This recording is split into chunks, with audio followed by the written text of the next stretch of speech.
t is a real number, then it will correspond to every point on that circle. And we've been doing this. Every time I gave you an ordered pair, we could have been referring to a circle. That's why we called the hypotenuse R. And there are some special points on the circle that we care a lot about. Some of those are the points where the circle intersects the x and the y axis. Those are really nice points.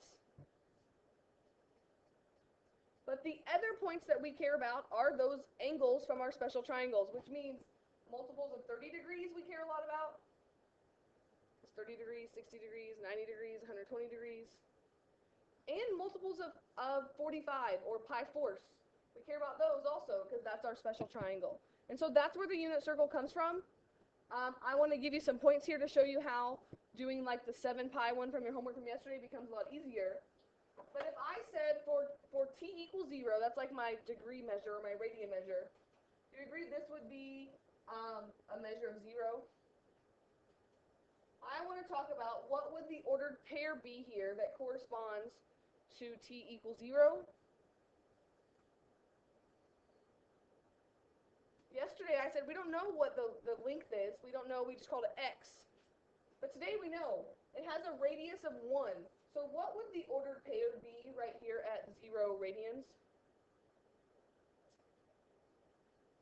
of that circle? It'd just be 1, 0. Do you agree with that?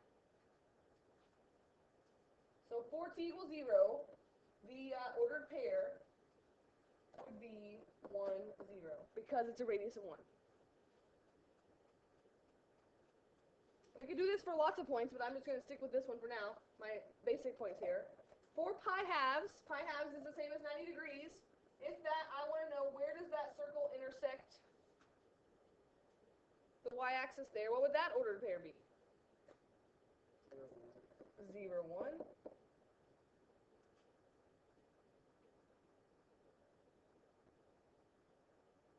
And we could go all the way around here. I just stopped at pi. But at pi, what would that ordered pair be if the radius is 1? Negative 1, 0. We could go down to 3 pi halves if we want. That would be 0, negative 1.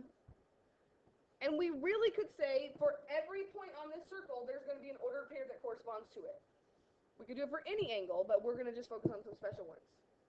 Here's what's really nice about the unit circle. If the radius is 1, think about those ratios for sine, cosine, and tangent that all have r in the bottom of them.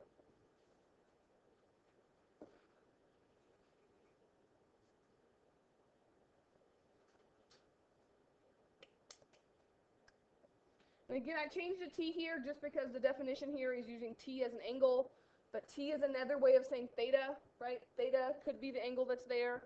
That's why it's really important when you write your answers to your problems, you say sine of whatever they label that angle. In this case, we're saying the angle is t. Normally, if we're talking about a point, what did we say the ratio for sine is going to be? Y over r. But if the unit circle has a radius of 1, do I really need to put the r down there? It's just y over 1, which is just y. So when we're talking about these special angles in our unit circle, you need to just remember that sine of any angle in the unit circle is just whatever the y coordinate is. So if you know the ordered pair, you know the sine. That only works if it's a radius of 1. Cosecant would be the reciprocal of y, which would be 1 over y. And again, if y is 0, then we have a problem. That means cosecant's undefined, so I'm going to say y cannot equal 0, because that just means sometimes you get an undefined cosecant. And we can do that for all 6 trig functions.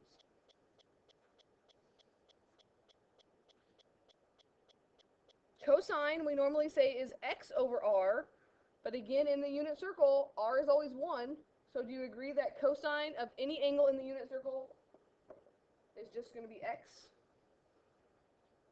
Or you could write x over r equals x over 1, which just equals x. which is, again, if you know the ordered pair, you know the sine and the cosine. And so the secant of that angle would just be 1 over x. And again, sometimes it's going to be undefined, and we'll look at some of those like that today.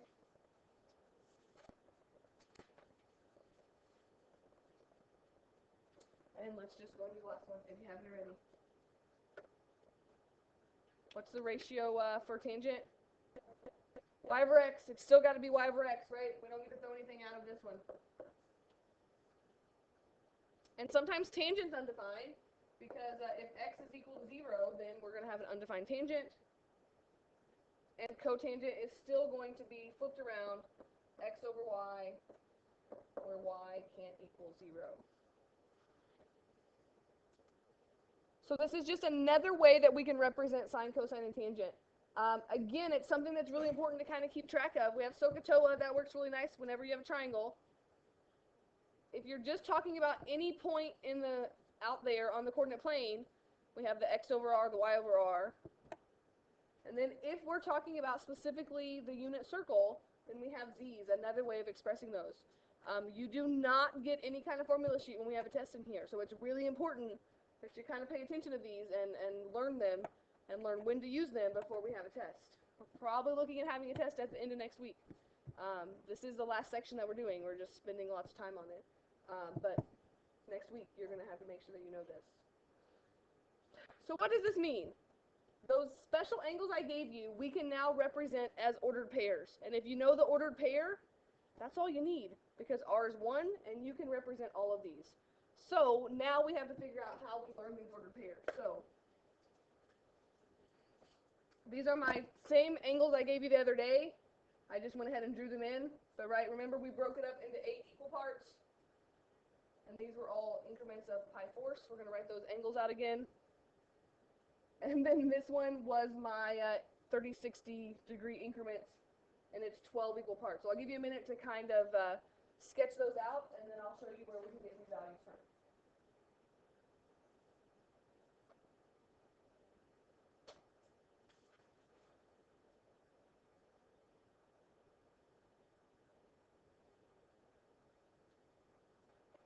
What's really great about the unit circle is if you know which angles go together, and if you know which quadrants become negative and positive, it's not nearly as many points as it looks like at first when we first write it. Because when you first write it, you think, how in the world am I ever supposed to learn this? But once you figure out where it's coming from, I promise it's not that bad to do.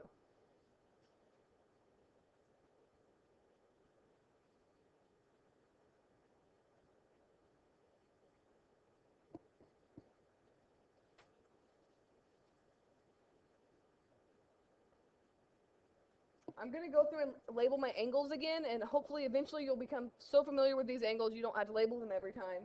But remember that if this is 0 and this is pi, hopefully it makes sense that if you broke that up, the top part up into 4 equal parts, each one would be 1/4 of pi. So that's where you're counting by 4s.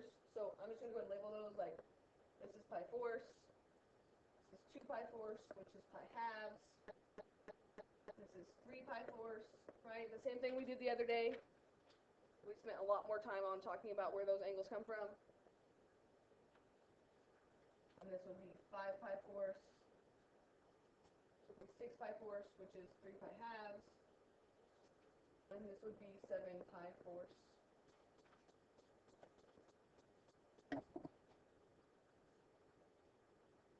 And again, why do we care so much about those increments? Because they're in increments of 45 degrees, which means every single one of those angles would have a reference angle using that 45, 45, 90 triangle.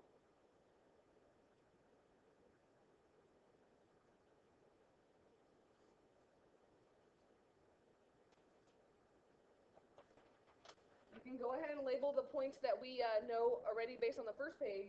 At 0, think about what the x and the y would be. At 0, x is going to be 1 because it's a radius of 1. And if I'm on the x-axis, y is going to be 0.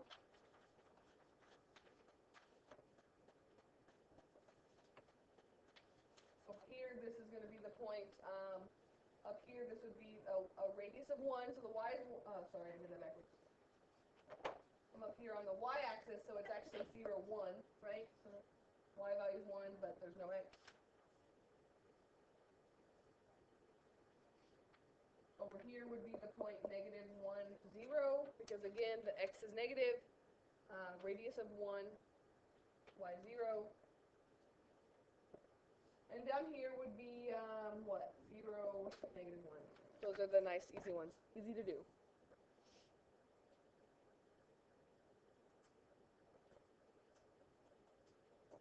The other points come from those special triangles. And so pi force, think about what I'm trying to write here. I'm trying to write what would the ordered pair be on this circle if the angle was pi force. One way you could do this is you could draw a triangle every time. The other way is to memorize this ordered pair. If I should show you where this comes from, or I should just give you the ordered pair. How about I just give it to you? The ordered pair here is the square root of 2 over 2, comma, the square root of 2 over 2.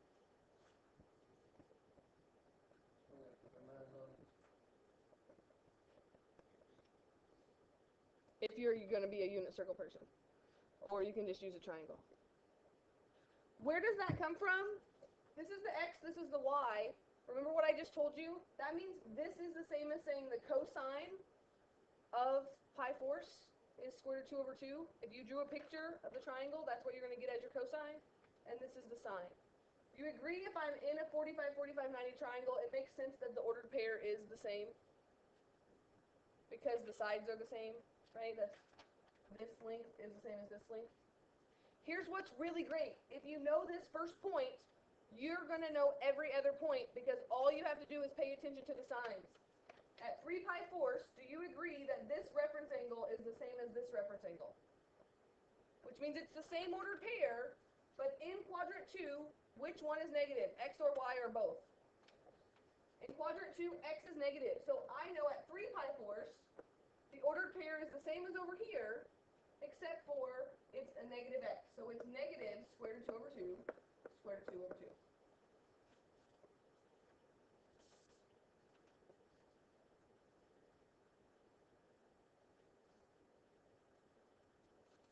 What if I skip down to the next one that has a 4 in the bottom of it? At 5 pi force, is that going to have the same reference angle as these other angles with a 4 in the bottom of them? They're all going to have a reference angle of pi force. They're all using that 45, 40, 90 triangle, which means the ordered pair is exactly the same, except for in quadrant 3, what are the signs on x and y? They're both negative, so that's negative square root of 2 over 2, negative square root of 2 over 2.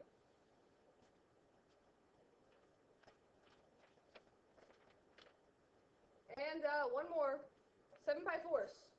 Again, it's really easy to remember because they all end in 4. Do you agree it's going to have the same reference angle? Which means the side lengths are going to be the same. So it's still going to be the same point, except for in quadrant 4, which one's negative? So y is negative in quadrant 4, so that's square root of 2 over 2, negative square root of 2 over 2. That one's not so bad. I like to start with that one because you're like, oh, I could do that.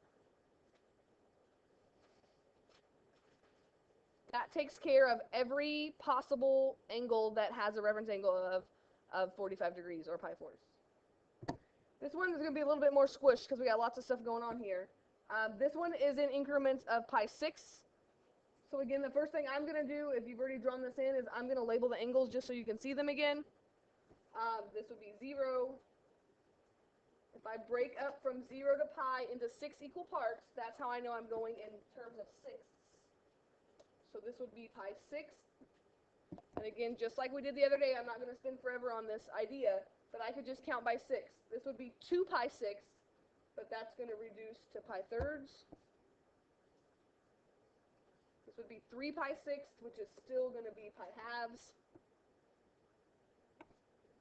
4 pi 6 is going to be 2 pi thirds. And 1/6 away from pi is going to be 5 pi 6 and pi. Again, you want to kind of become familiar with that, or at least be able to do it if you had to. This would be 7 pi 6. This would be 8 pi 6 or 4 pi thirds.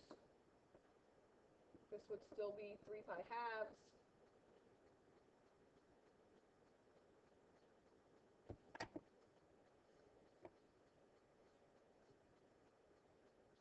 What would this one be? 10 pi sixths or 5 pi thirds and 11 pi sixths. Again, the same picture we drew the other day, but what are we doing today? We're going to add these ordered pairs on the outside that give you the x and the y point of every single one of those special angles. Again, I hope maybe you've been realizing this, but maybe not. Look at the ones that all end in 6. Pi 6, 5 pi 6, 7 pi 6, 11 pi 6. You see how all of them are going to have the same reference angle? They're the same distance away. That's really great because that means in the unit circle, they're going to have the same ordered pair. You just got to change the signs. And what about all the thirds? Pi thirds, 2 pi thirds, 4 pi thirds, and 5 pi thirds. Are those all going to have the same reference angle? Which means they're going to have the same ordered pair. So if you know the first order pairs, you just kind of switch them around as we go. We can put these same ones out here again if we want. 1, 0, 0, 1, negative 1, 0. Those are never going to change, so I don't know if you want to put those on there or not. 0, negative 1.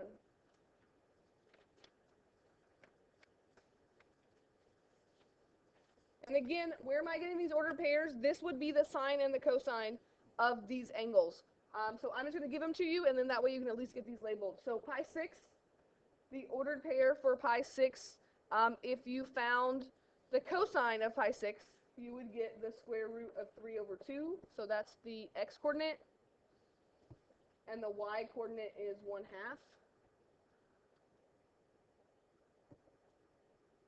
And again, think about where those are coming from. The ratio of a 30, 60, 90 triangle is 1, 2 square root of 3. That's where those values are coming from. And here's what's really nice about a 30, 60, 90 triangle. If I now want to do pi thirds, the sine and the cosine just switch places. So now this is just 1/2 square root of 3 over 2. So they're very easily switched around, and we'll talk about more tomorrow of how maybe we can do this without messing it up. I always think about heights. If I forget which one is which, think about 1/2 is smaller than the square root of 3 over 2, so the y value has to be lower here. I don't know. That's how I think about it. We'll get there. But if you know these, all you got to do is find the corresponding reference angle over there and then pay attention to the sign. So let's look at 2 pi thirds. 2 pi thirds is going to have the same ordered pair as pi thirds or pi sixths, because it's the same distance away, those reference angles. But in quadrant 2, which one's going to be negative? The x. So this is going to become negative 1/2 square root of 3 over 2.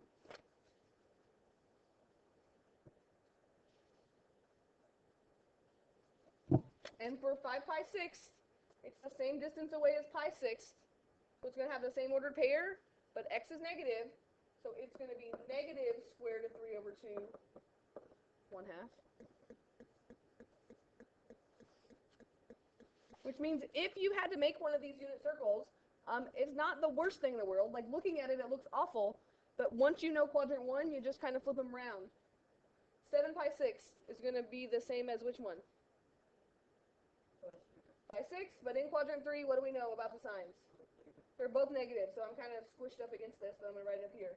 That's going to be negative square root of 3 over 2, negative 1/2.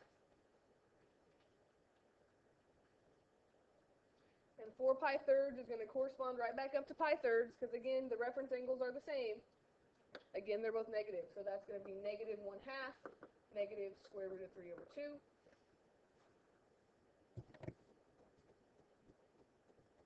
I got 2 left. 5 pi thirds is the same distance away as pi thirds, so again, it's going to be the same as pi thirds, except for which one's negative in quadrant 4? The y is negative, so it's going to be 1/2 negative square root of 3 over 2.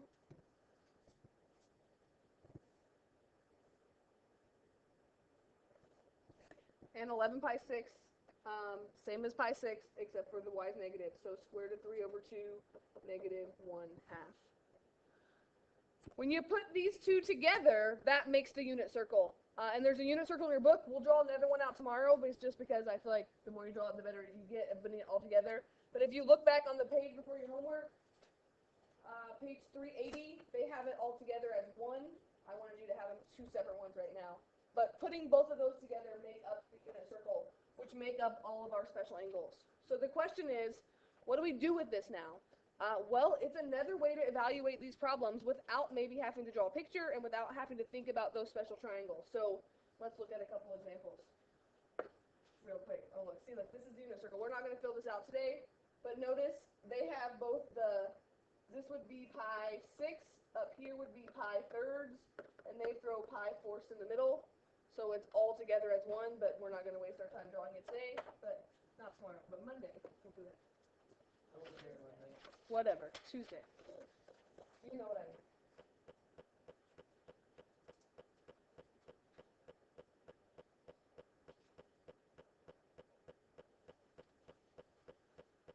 So the same problems that you did yesterday, those special angles that said use a reference triangle, you can do those using the unit circle, which means if you know the ordered pair, then you can give me everything without drawing a picture, without anything, as long as you know the ordered pair there. So for my first one here, evaluate, I wrote 3, we could do all 6 if you want. The 3 trig functions using the unit circle for t equals pi thirds. That means if you know the ordered pair, you can do this. I'm going to sort of not really draw a picture, but just think about pi thirds was up there, right? And you have the unit circle that you just drew. But I think it's, the ordered pair here is 1/2 square root of 3 over 2, right? That's an x, that's a y. Which means, what is the sine of pi thirds?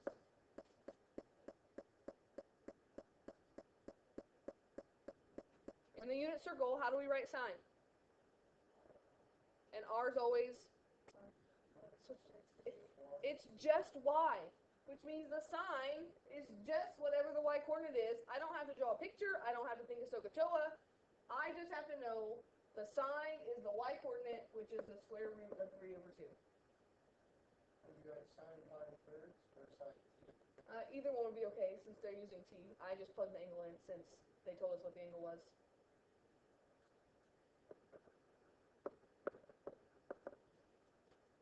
And the cosine of pi thirds, yeah, the cosine, normally we think of x over r, but again, unit circle, r is always 1. It's just x. That's why people like the unit circle, because they can just look at it and say, oh, cosine is x, x is 1/2. I know the sine and the cosine.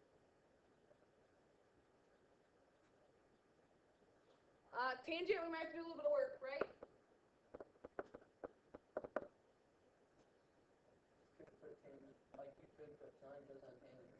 Yes, yes. Because they give us both t and the angle itself, I wouldn't care either one you do.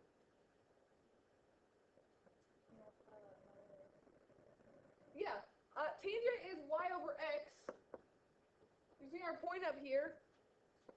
It looks a little ugly at first. You get the square root of 3 over 2 over 1/2. Now remember, dividing by a fraction, Brindley says we could just multiply up by the reciprocal, right? So that would be the square root of 3 over 2 times the reciprocal 2 over 1. And we would just get the square root of 3. These are the exact same answers I would get if I drew a triangle and I labeled the sides 1, 2, square root of 3, which is why I don't care which way you do it. Triangles always work, unit circle always works, but you got to know one or the other. And so today I'm kind of focusing on the unit circle. Yesterday I focused on the triangles, and soon I'll kind of do both for people that choose both ways there. But this always works. You could do all the reciprocal ones also. You just flip them over, simplify if there's a radical on the bottom. What about if I asked you to find sine, cosine, and tangent of pi?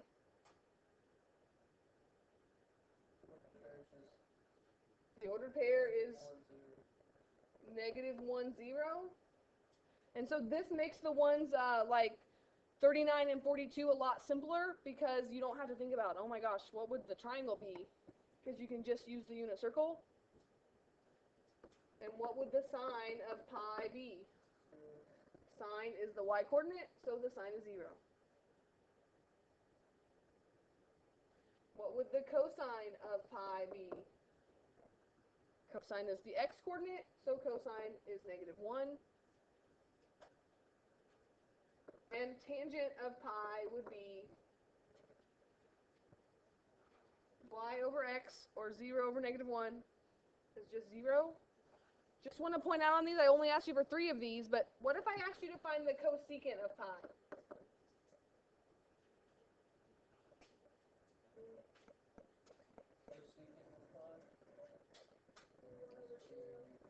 It'd be 1 over 0, which is not defined, so you wouldn't write an answer of 1 over 0, you would say it's undefined. Like, there is no value for cosecant at pi.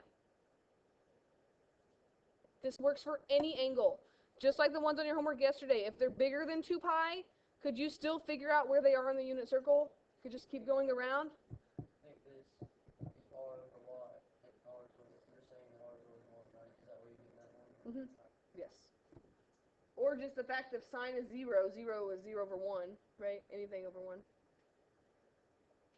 If they give you a negative angle, but it's a multiple of pi 6 or pi thirds, could you figure out where that is on your unit circle and use the ordered pair? Could you add 2 pi and make it a positive angle? That works too. So don't be thrown off if the angles don't fit exactly on the circle, because just figure out where you are on the circle.